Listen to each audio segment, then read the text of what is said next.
Mon sentiment, c'est que si Emmanuel Macron a prononcé la dissolution, c'est parce qu'il a perdu et qu'il ne supporte pas d'avoir perdu. L'explication, à mon sens, est essentiellement, pas uniquement, mais essentiellement psychologique. Il faut bien voir que les résultats de ces européennes sont une humiliation totale pour Emmanuel Macron. Il avait promis, juré, craché de réduire, d'endiguer le Rassemblement national, et le Rassemblement national obtient un score historique, qu'il n'a jamais obtenu, plus de 2 fois plus que le parti d'Emmanuel Macron. Son engagement initial, c'était de renvoyer dans le cimetière des idées et de l'histoire les vieux partis, notamment le Parti socialiste, et le Parti socialiste est de retour, et fait quasiment jeu égal avec son propre parti. On ne peut pas faire plus grande défaite. Alors que si on regarde la campagne, ce qui est frappant, c'est qu'il a été...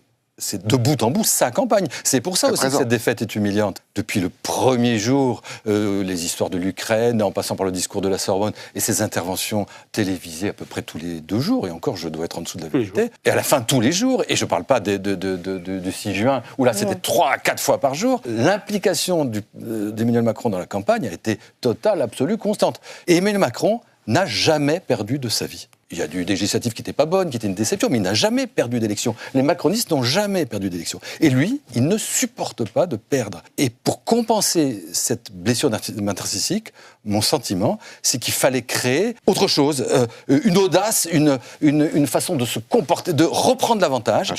Un choc.